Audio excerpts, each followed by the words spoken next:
So, hello Pulitzer. So, yung napili ko is sign in and sign up. So, ito nga po yung codes, yung output. Then,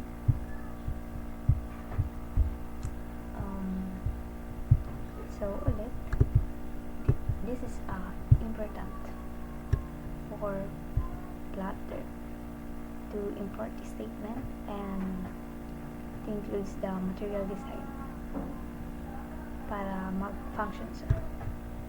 Then this is the void main, which is the entry point of the Flutter na run app function takes the my app widget and start the app. So sa class extend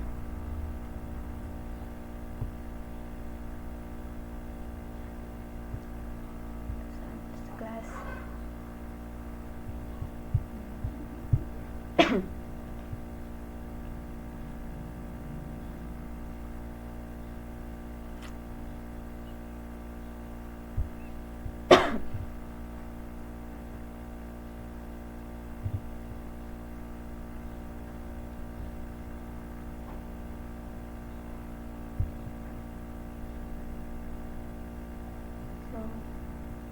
meron tayo ditong title, sign in or sign up, which is sign in and sign up. Ito yun para sa app bar natin. Then meron tayong authentication page.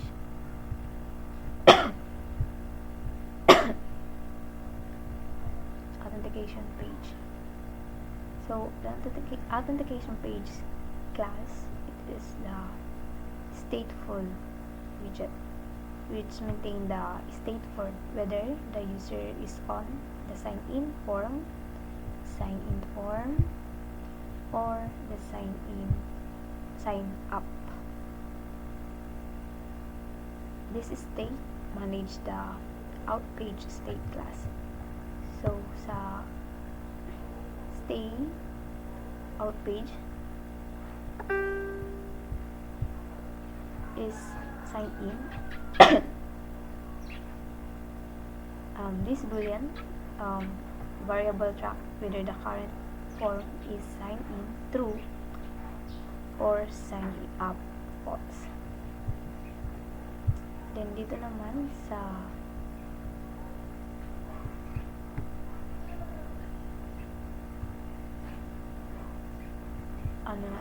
widget build. So dito sa widget build, we have the app bar, scaffold, and mga container, etc.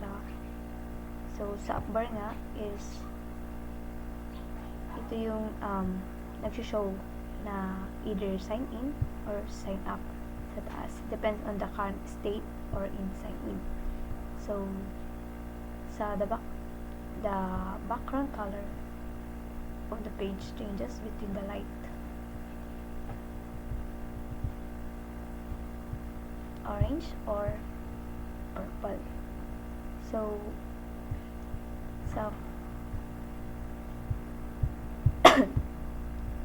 ito yung code natin for sign in and sign up.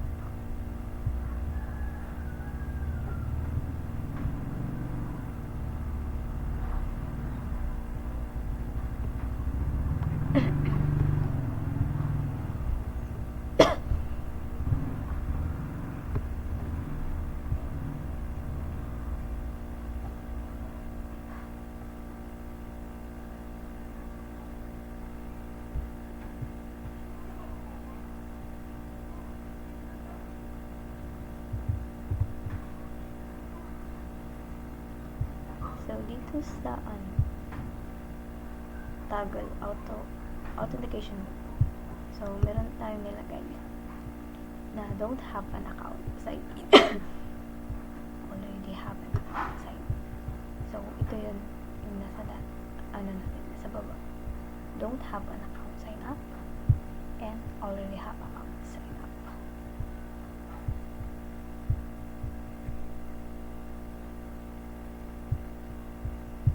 So style depends to you kung ano yung gusto mong style.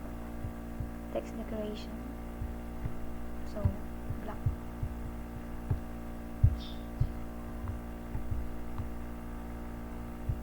It's a class sign form.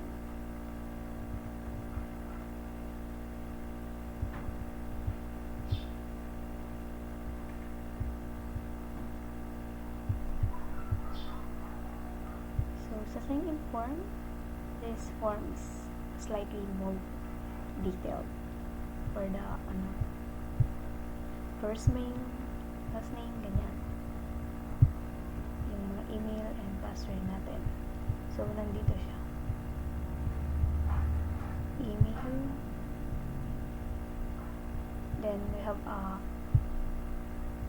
input decoration and input border natin. Then password, sign in. Ito naman sa sign up form. Sa sign up form, we have a first name, last name, email, password. A sign up button that also doesn't perform any action yet. So ito, wala pa tong function. So this is for design.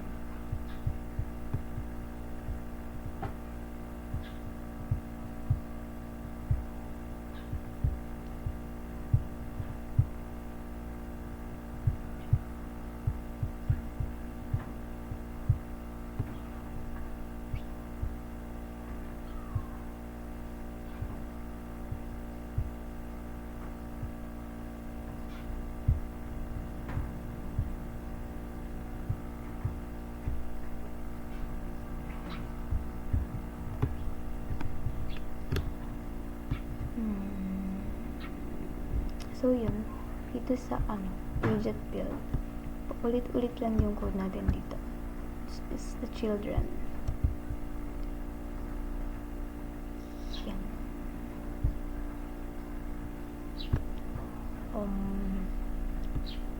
This is for first name.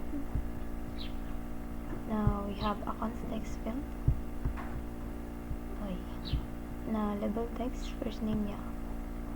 And sa borderline, we have meron tayong mga border dito para mas maganda yung UI natin. So try natin i-run.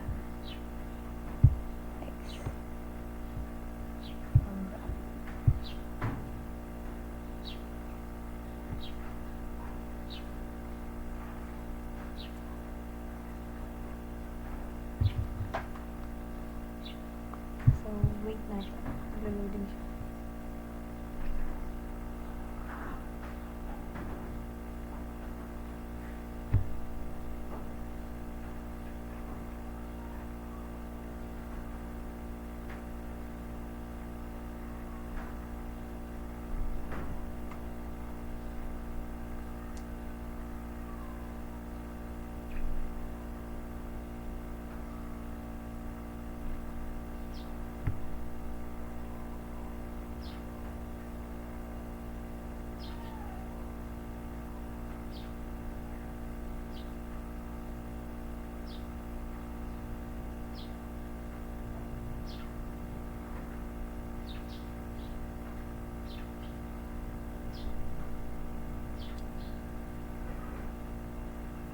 So, lumabas na ang aking